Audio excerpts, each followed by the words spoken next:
الحمد لله وكفى والصلاة والسلام على عباده الذين اصطفى خصوصا على أفضلهم وخاتم النبيين محمد الأمين وعلى آله وصحبه أجمعين. أما بعد فقد قال الله تبارك وتعالى كما ورد في سورة الواقعة: أعوذ بالله من الشيطان الرجيم بسم الله الرحمن الرحيم. فلا أقسم بمواقع النجوم وإنه لقسم لو تعلمون عظيم إنه لقرآن كريم في كتاب مكنون لا يمسه إلا المطهرون تنزيل من رب العالمين. أفبهذا الحديث أنتم مدهنون وتجعلون رزقكم أنكم تكذبون.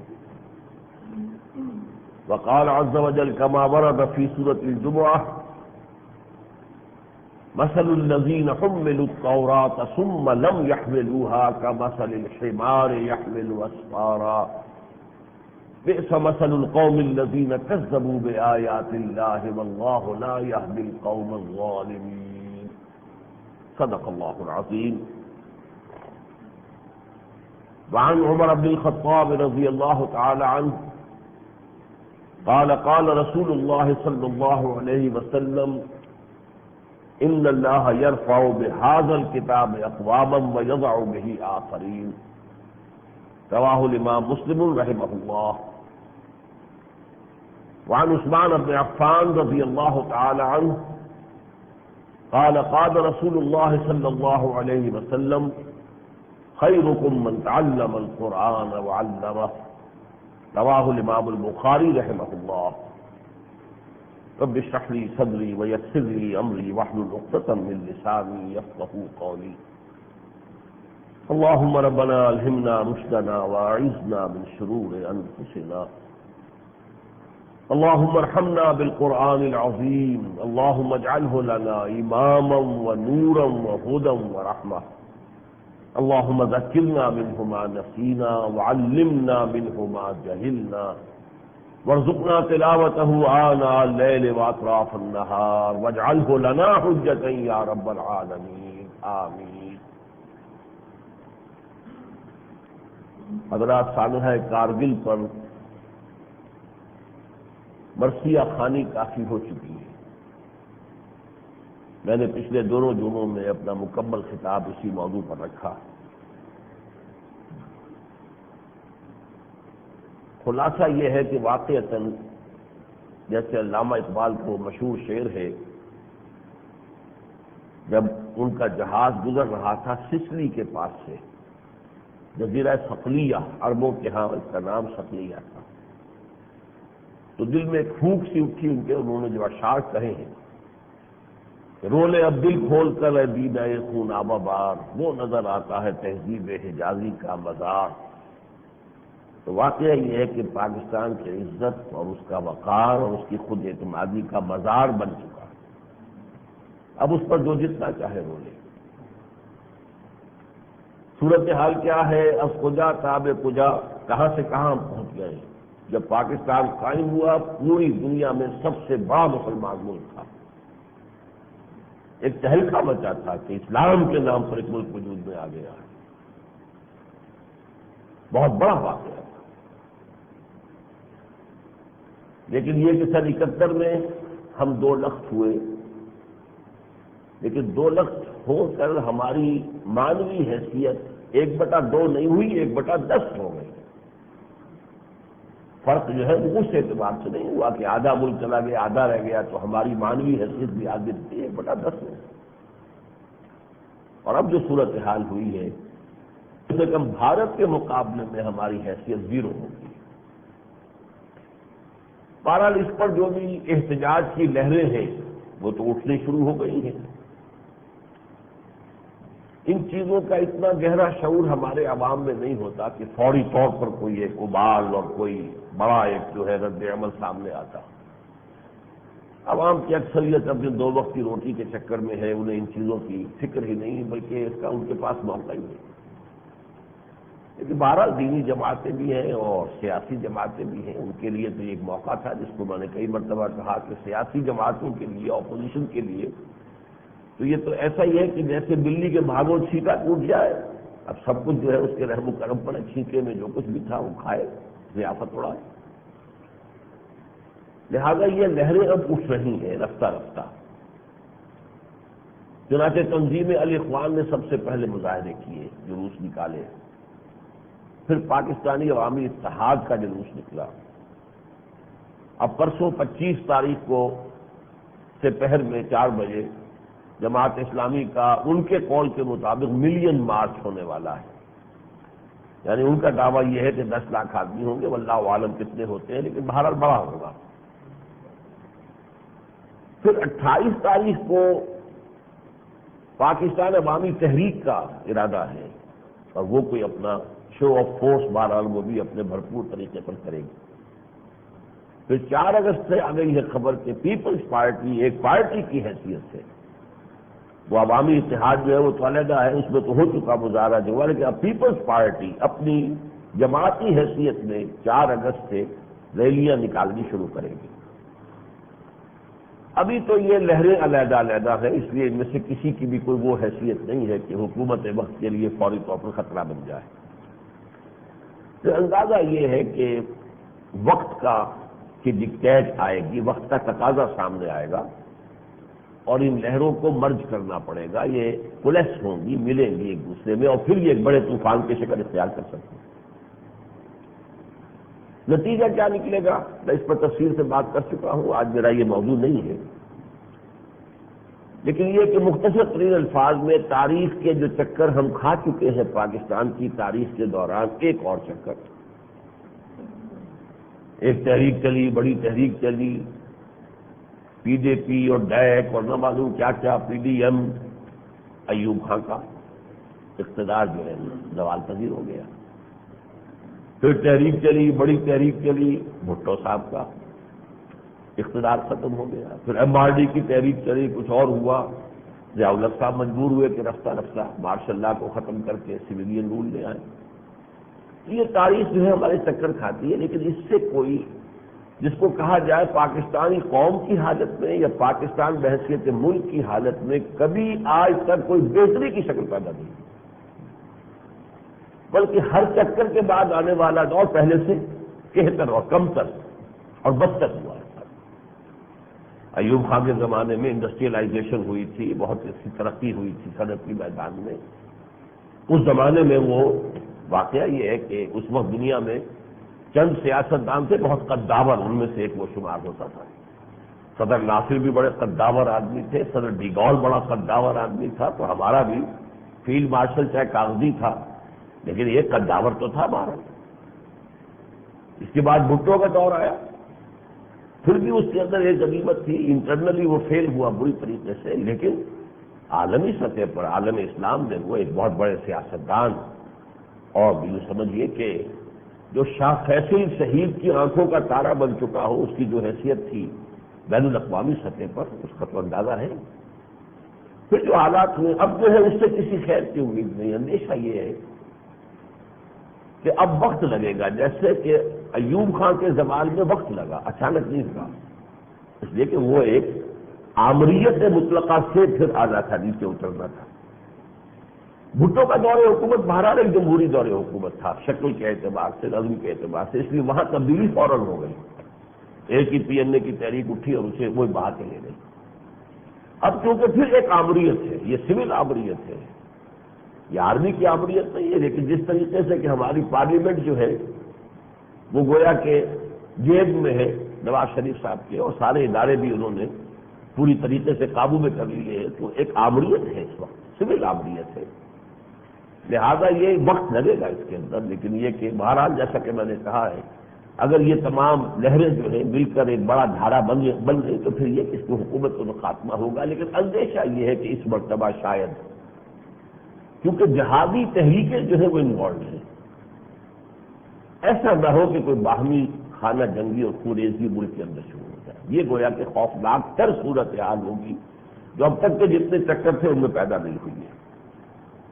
لیکن میرا جو آج کا موضوع ہے وہ اصل میں یہ ہے کہ پچھلے دونوں خطابات جمعہ میں نے آخری بات جو کہی وہ یہ تھی کہ یہ توڑ پھوڑ پہلے بھی ہوتے رہے ہیں، توڑ پھوڑ بھی ہوئے، جوڑ توڑ بھی ہوئے، سیاسی جوڑ توڑ ہوتے ہیں، پھر توڑ پھوڑ ہوتا ہے، پھر اونچ نیچ ہوتی ہے، بہتی گنگا میں بہت سے لوگ جو ہے وہ ہاتھ بھی دھو لیتے ہیں۔ لیکن میرا مستقل موقف رہا ہے اور اللہ کے فضل و کرم سے جس پر ہمیں استقامت اللہ نے عطا کی عملاً وہ یہ ہے کہ ہم نے اس سیاسی جوڑ توڑ، سیاسی اونچ نیچ، اس میں سے کسی میں کوئی حصہ نہیں، بلکہ ہمارا موقف یہ رہا ہے کہ پاکستان کا اصل مسئلہ ہے اسلام کا نظام یہاں قائم ہو۔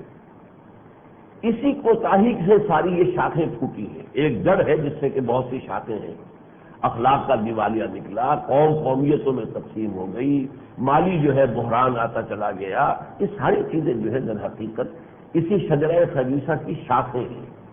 اصل مسئلہ یہ ہے اگر تو اس کے لیے کوئی جد و جہد ہو کہ یہاں اسلام آ سکے تب تو ہم اس میں شریک ہوں گے، لیکن اس طرح کی جد و جہد اس سے جو بھی ہوئی ہے سیاسی تبدیلی تو ہو جائے گی اور ہوتی رہی ہے، چہرے بدل جائیں گے اور بدلتے رہے ہیں، لیکن ہمیں ان چہروں کے بدلنے سے یا ہاتھوں کے بدلنے سے یہ ہمیں کوئی دلچسپی نہیں، ہم اس میں حصہ نہیں دیں گے۔ یہی بات میں نے عرض کی پچھلے دونوں جمعوں میں کہ ہم تو دو کام کر رہے ہیں اور وہی کام کرتے رہیں گے۔ یہ ٹھیک ہے، بعض اعتبارات سے ہماری تائید شامل ہوگی اس میں، یعنی یہ کہ بہرحال یہ میں تسلیم کرتا ہوں کہ اس حکومت کا اخلاقی جواز ختم ہو چکا ہے، اس لیے کہ دو ہی ممکنہ صورتیں ہیں، یا تو جو کچھ ہوا کارگل میں حکومت کی منشا سے ہوا، مرضی سے ہوا، اس کی پلاننگ اس کے علم میں بھی تھی اور اس کی گویا کہ ایکسپلیسٹ یا امپلائڈ جو ہے اس کو منظوری حاصل تھی۔ اگر ایسا تھا تو بدترین منافقت کا کردار اختیار کیا گیا کہ ایک طرف جفیاں ڈالی جا رہی ہے اور دوستی کے ترانے ہیں اور یہ ہے اور وہ ہے، اور لایا جا رہا ہے اس کو مینار پاکستان پر، اور جماعت اسلامی کے 1500 کارکنوں پر جو بیتی وہ اسی لیے کہ مینار پاکستان میں اس واجپئی کا جانا جو ہے 2 گھنٹے ڈیلے ہو گیا تھا، اسی کی سزا ان کو بعد میں دی گئی۔ ایک طرف یہ، دوسری طرف یہ کسی مسلمان کا کردار نہیں ہے۔ اگر حکومت کی علم میں اور اس کی مرضی سے ہوا، اور اگر نہیں ہوا اس کو معلوم نہیں تھا تو پھر اس کا مطلب یہ ہے کہ نااہلیت کی انتہا ہے۔ دونوں صورتوں میں اس حکومت کا اخلاقی جواز ختم ہو گیا۔ لیکن ہمیں اصل مسئلہ یہ ہے کہ یہ حکومت ختم نہیں ہو جائے تو کیا ہو؟ کیا کوئی متبادل اسلامی قیادت تیار ہے؟ کیا اس کے آنے کا امکان ہے؟ کیا واقعتاً اس کے پاس کارکن اسی طرح کے تربیت یافتہ اور منظم، سیلف ڈسپلن بھی ہو، اپنی ذات کے اوپر بھی ان کا ڈسپلن ہو، اور جماعتی ڈسپلن ہے موجود؟ یہ ہے اصل مسئلہ۔ اگر وہ نہیں ہوگا تو اسلام تو نہیں آئے گا، اونچ نیچ ہو جائے گی، ایک اور دور آ جائے گا، تو ہمیں اس سے کوئی دلچسپی نہیں، ہم تو وہی دو کام کریں گے۔ یعنی ہمارے پاس جو اصل قوت ہے، دو طاقتیں ہمارے پاس ہیں۔ مجھے اقبال کا شعر میں سنا چکا ہوں کہ ہفت کشور جس سے ہو تسخیر بے تیغ و تفنگ، تو اگر سمجھے تو تیرے پاس وہ ساما بھی ہے۔ وہ ساما کیا ہے؟ ایک عظیم نظریہ ہے، اعلیٰ نظریہ ہے، جس کا مرقع کیا ہے؟ قرآن حکیم الہدیٰ، اور ایک عادلانہ نظام زندگی ہے، دین حق۔ یہ دو چیزیں دے کر اللہ نے محمد رسول اللہ کو بھیجا۔ 3 دفعہ قرآن میں یہ آیت آئی، هو الذی ارسل رسولہ بالہدیٰ ودین الحق لیظہرہ علی الدین کلہ۔ وہی ہے اللہ جس نے بھیجا اپنے رسول کو صلی اللہ علیہ وسلم دو چیزیں دے کر، الہدیٰ، القرآن الحکیم، القرآن المجید، الفرقان الحمید، یہ الہدیٰ، اور دین حق، عادلانہ نظام زندگی جو نوع انسانی کی آج سب سے زیادہ ضرورت ہے۔ آج سے 2000 سال پہلے نہیں تھی، انفرادیت کا ابھی غلبہ تھا نوع انسانی پر۔ وہ جو مرکزی ایک قوت وجود میں آ گئی، ریاست بڑی پاورفل ادارہ ہے، بہت پاورفل ادارہ ہے، یہ افراد کی زندگیوں کو شکنجے میں کس دینے والا، اور اب دنیا جا رہی ہے عالمی ریاست پر، گلوبل اسٹیٹ، ورلڈ اسٹیٹ۔ وہ اگر غیر منصفانہ ہوا تو وہ کہ اب جو اس کے اثرات ہوں گے پوری نوع انسانی پر ہوں گے۔ تو نوع انسانی کی سب سے بڑی ضرورت ایک عادلانہ نظام زندگی ہے، the politico-socio-economic system based on justice and fair play, equity. یہ ہے دین حق. یہ دو قوتیں ہیں ہماری کہ حق ایشور جن سے ہو، تسخیر بے تیغ و تفنگ. تو اگر سمجھے تو تیرے پاس وہ سامان ہے. تو آج مجھے در حقیقت انہی دو چیزوں کے بارے میں گفتگو کرنی ہے. اس میں سے بڑا حصہ جو ہے نظریے کا ہے. نظام بعد میں آتا ہے، پہلے نظریہ ہوتا ہے. مارکسزم پہلے پھیلا، کمیونسٹ ریولوشن بعد میں آیا. مارکسزم نظریہ تھا، فلسفہ تھا، ایک آئیڈیالوجی تھا، تاریخ کی ایک نئی تعبیر تھی. جو بھی دنیا میں تمدن کے اندر جو بھی عوامل ہوتے ہیں ان کی ایک نئی جو ہے تعبیر تھی. اس حوالے سے وہ نظریہ جو ہے مارکسزم، جو کہ ڈاک کیپٹل ایک کتاب میں آیا ہے، ایسے ایک نظریہ ہے جس کا نام ہے ایمان، جو قرآن میں آیا ہے. پہلی شے یہ ہے، یہ دلوں میں جادوگی ہو، یہ ذہنوں کو مسخر کرے، قلوب کے اندر پینیٹریٹ کر جائے، گھس جائے اس کے اندر. پہلا مرحلہ یہ ہے. اس کے بعد خود بخود جیسے کہ ہوتا ہے کہ آپ نے گیند کو ٹھوکر ماری ہے، وہ چل رہی ہے، خود بخود چل رہی ہے. یہ ایمان حقیقی پیدا ہو جائے گا تو لازماً جہاد، صحیح معنی میں جہاد، وہ جہاد نہیں جو جہاد حریت کے اوپر لیبل لگاتے تھے ہم جہاد فی سبیل اللہ کا، وہ جہاد نہیں. صحیح معنی میں جہاد فی سبیل اللہ، یہ اس کا انایویٹیبل آؤٹ کم ہے، لازمی نتیجہ ہے. ایمان، جہاد. انما المؤمنون الذين آمنوا بالله ورسوله ثم لم يرتابوا وجاهدوا باموالهم وانفسهم في سبيل الله. اور اس کا نتیجہ ہوگا اسلامی انقلاب اور دین حق کا قیام. تو وہ نظریہ جو ہے در حقیقت اعلیٰ نظریہ، اس کا حامل ہے قرآن حکیم. اگرچہ میں نے عظمت قرآن کے موضوع پر بہت تقریریں کی ہیں، ظاہر بات ہے کہ نصف صدی کا قصہ ہے، 2-4 برس کی بات نہیں. میں آج پھر ذرا آپ کو ایک سروے دے رہا ہوں. قرآن کی عظمت کا کس درجے اہتمام کے ساتھ بیان خود اللہ نے فرمایا.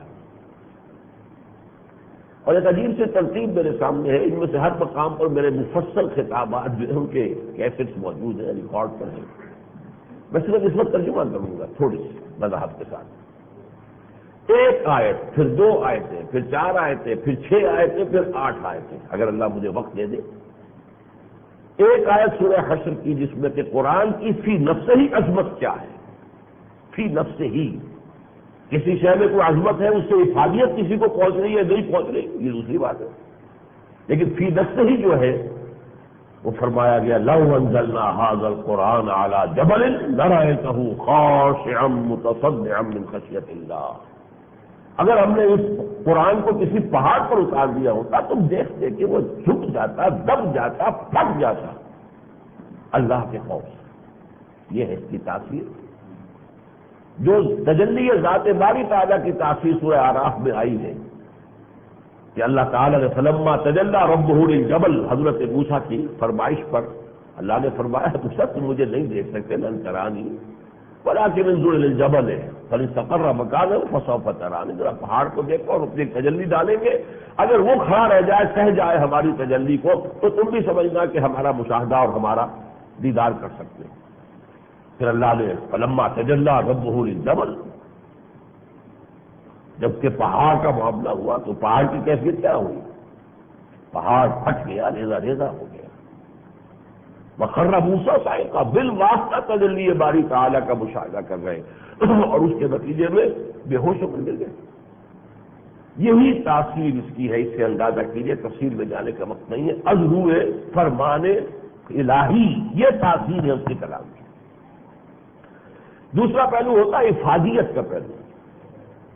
کوئی شے اپنی جگہ بہت عظیم ہو رہی، مجھے اس سے کیا فائدہ پہنچ رہا ہے، انسانوں کو کیا فائدہ پہنچتا ہے. 2 آیتیں اس پر سورہ یونس کی آئیں. یا ایھا الناس، اے لوگو، قد جاءتکم موعظۃ من ربکم وشفاء لما فی الصدور وہدی ورحمۃ للمؤمنین. 4 الفاظ آئے. دیکھو اس قرآن کی شکل میں تمہارے پاس نصیحت بھی آ گئی ہے تمہارے رب کی طرف سے، اور جو تمہارے سینوں کے اندر امراض ہیں، دنیا پرستی، زر پرستی، حب جاہ، حسد اور بغض، تکبر، ان سب کا علاج بھی ہے. شفاء لما فی الصدور بھی ہے. اور یہ ہدایت ہے، رہنمائی ہے، راستہ دکھاتی ہے، اور رحمت ہے. دنیا میں ہدایت، آخرت میں رحمت. قل بفضل اللہ وبرحمتہ، اے نبی ان سے کہہ دیجئے یہ قرآن اللہ کے فضل اور اس کی رحمت کا بہت بڑا مظہر ہے۔ فبذالک فلیفرحوا، انہیں خوشیاں منانی ہے تو اس میں منائیں کہ قرآن اللہ نے ہمیں عطا کر دیا۔ ہوا خیر مما یجمعون، جو چیزیں یہ جمع کرتے ہیں مال و دولت اور اسباب دنیاوی، ان سے کہیں بڑھ کر قیمتی شے یہ ہے۔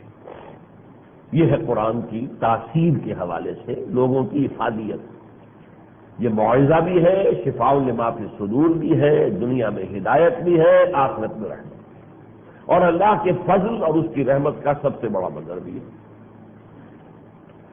اب اس کے لیے ایک راستہ دکھانے کے لیے کہ جو شخص قرآن کی عظمت سے اس دو اعتبارات سے واقف ہو جائے اسے کیا کرنا چاہیے، اب اس کے لیے 4 آیتیں، پہلے ایک تھی پھر 2، اب 4 آئے۔ یہ سورہ رحمان کی ہے۔ الرحمن علم القرآن خلق الانسان علمہ البیان، رحمان نے قرآن سکھایا، یعنی رحمان کی رحمانیت کا مظہر عطم قرآن ہے۔ اسی نے انسان کو بنایا اور اسے قوت بیان عطا کی، صلاحیت بیان عطا کی۔ ان کو جوڑ لیجئے تو نتیجہ کیا نکلے گا کہ اگر اللہ تعالیٰ نے، مجھے وہ شعر اقبال کا یاد آ رہا ہے، اگر یک قطرہ خون داری، اگر مشتے پرے داری، بیا بامن تو آموزن طریق شاہ بازی را، اگر تمہارے پاس تمہارے جسم میں قطرہ بھی خون کا ہے اور پر اللہ نے کچھ دے رکھے ہیں، چڑیا سے یا بیا سے کہہ رہے ہیں، کو جو بھی چڑیا ہو، اگر یہ دیا آؤ پھر میرے پاس، بیا بامن آؤ میرے پاس، تو آموزن میں تمہیں سکھاؤں طریق شاہ بازی را، پھر فاختہ بن کر شہبازوں کا شکار نہ بنو بلکہ شہباز بنو تاکہ تم شکار کر سکو۔ اگر تمہارے جسم میں تو خون ہے اور اگر کوئی پر مٹھی پر دے رکھے ہیں اللہ نے، تو اگر کسی کو اللہ نے کوئی قدرت کلام عطا کی ہے، صلاحیت بیان عطا کی ہے، اس کا ایک ہی مسلک ہے، اور وہ یہ ہے کہ قرآن سمجھے اور سمجھائے۔ سمجھے گا تو بیان کر سکے گا نا، اپنی سمجھ محدود ہے تو بیان بھی محدود ہوگا۔ سمجھ ہائر لیول آف کانشیسنس پر ہے، اعلیٰ سطح پر سمجھ آ گئی ہے، ایک